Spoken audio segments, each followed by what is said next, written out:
Hi everyone, my name is Tracy Gergich and I'm going to be the instructor for this NTR351 course that you're taking for this session. I wanted to provide a brief introduction about how this course is set up, give you a few pointers, and review a little bit of information prior to you actually diving into the material. So I did want to let you know, and some of you are probably aware of this, that all of our courses that are provided online in College of Health Solution have what we call something a primary instructor or a course lead. So for this course, NTR351, the actual course lead instructor is Melinda Johnson, and some of you may have had her for other classes in the past, and some of you may not have. You'll hear her voice throughout all of the slide presentations in the class as we move forward. I have not recorded any of the actual lecture material. The intent of why we do this is that that course lead basically ensures that the course is maintained consistently, that any new updates are provided across the board, and it makes sure that we provide this course consistently throughout, regardless of the instructor that's teaching it. So you'll find that if you were to take this with any other instructor, they would still use the same setup, regardless of whoever's actually executing the course. But I will be the one that you'll email. I'll be the one that's grading your assignments. I'll be the one providing all the announcements and leading you through this all. I just want to make sure that you all are aware that the material and who you actually hear is not me. It's actually another faculty member here at ASU.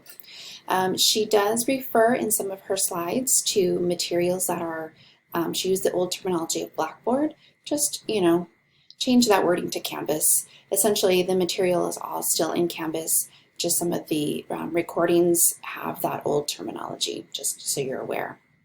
And additionally, sometimes she mentions due dates in some of the slide presentations. I would say just make sure you refer to the course schedule or the syllabus for reference of actually when it's due, because it will obviously be different than when she recorded it initially. Okay, this is a pretty short session, so you have lots to do. This is a literacy course, which if you've not taken a literacy course yet, just be mindful it's a lot of writing intense, and typically reading as well. You don't actually have a textbook for this class, but you do have a short book or a nonfiction novel that you will read. And so you'll have some reading to do along with that, in addition to the different writing assignments.